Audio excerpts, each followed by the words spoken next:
हुज़ूर सल्लल्लाहु अलैहि वसल्लम के बाद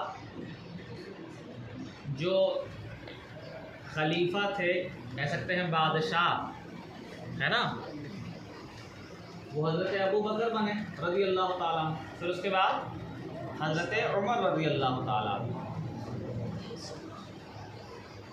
उनके ज़माने की एक बात है कि जब अरब में फैल चुका था इस्लाम, तो उन्होंने सोचा कि भाई सिर्फ अरब में ही क्यों रहे कुरान की बातें, उसको सिखाने के लिए बाहर भी जो है भेजना पड़ेगा लोगों को। तो मुझे उस सहाबी का नाम नहीं याद है, उन सहाबी रज़ी अल्लाह ताला अन्हु का। तो 2-3-4 लोग जो है इकट्ठा हुए और उसमें से एक बेस्ट कारी थे, बहुत ज़बरदस्त। वो खुद जो है जाना चाहते थे सिखाने के लिए कि मैं भी जाऊंगा, लेकिन हज़रत उमर ने कहा रज़ी अल्लाह ताला कि आप यहीं रहिए, आप यहीं लोगों को सिखाइए। तो उन्हें बहुत जो है जद्दोजहद के बाद मान गए वो कि हाँ भाई चलो ठीक है, आप चले जाओ। तो उनका जो कुरान सिखाने के लिए, जो दीन के लिए जो पढ़न था, जब वो कहीं गए, वहाँ जाके उन्होंने पहले एक मस्जिद में बैठे और उसके बाद जो है धीमे धीमे जब पढ़ाना स्टार्ट किया, तो जब पढ़ा चुके कुछ लोगों को, तो उनको भी लगाया पढ़ाने के लिए, कुरान सिखाने के लिए। फिर जब वो पढ़ गए, एक वक्त ऐसा आया कि शायद 1600 या 16,000 एक साल में जो है उन्होंने हज़रत उमर को अपनी जो है वो पेश करी कि देखिए मैंने इतने लोगों को पढ़ा लिया। समझ रहे हैं?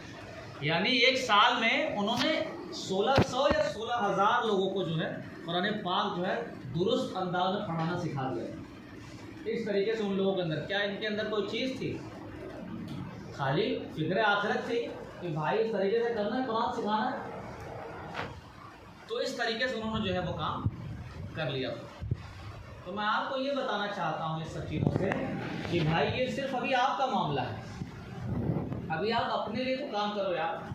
जो हिफ्ज़ आप कर रहे हो वो आपको कम से कम दुरुस्त पहले आप कर लो, ताकि पढ़ते चले जाओ, फिर ये ना हो कि हमको ये मखरज नहीं आता, हमको ये चीज़ नहीं आती। समझ आ रही बात? तो फिर उसके बाद ये जो मैं अच्छी अच्छी नीयतों की बात करता हूँ, इसलिए करता हूँ, इसीलिए कि जब तुम्हारे अंदर ये नीयत रहेगी कि आप पढ़ोगे, सबसे पहले अपना कुरान दुरुस्त करोगे, अपना कुरान दुरुस्त करने के बाद फिर क्या करोगे? फिर पूरी दुनिया में सोचो जहालत कितनी है, जहालत कितनी है, बहुत ज़्यादा।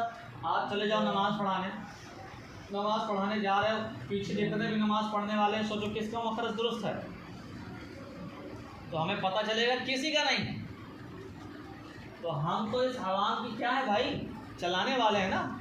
अब अगर हमारा ही दुरुस्त नहीं रखता हमने, तो हम पीछे वाले क्या दुरुस्त करा पाएंगे? कुछ नहीं करा पाएंगे। तो हमें चाहिए कि पहले खुद सीखें, और जहाँ कहीं भी हमारा जो है लगे पढ़ाना पढ़ना कुछ भी, तो हम अच्छे अंदाज में उस काम को कर पाएँ। हमने दीन का रास्ता तो इसीलिए चुना ना, ताकि हम क्या करें, खुद इस तरीके से रहें, और जो आवाम हमारे पीछे चल रही है उसको क्या करें, सही कुरान पढ़ना सिखाएं, या फिर सही तरीका सिखाएं, कुछ भी करें। तो सबसे पहले उसको अपने अंदर तो लाओ भाई, अपने अंदर तो वो काम करो पहले। तो मैं आपसे रिक्वेस्ट कर रहा हूँ फिर से कि आप जो है आज ये काम बहुत इम्पोर्टेंट फर्स्ट प्रायोरिटी पर ले लो और उसको अच्छे अंदाज में करो, ताकि आपका कल ये सबक नंबर 6 तक पूरा हो जाए।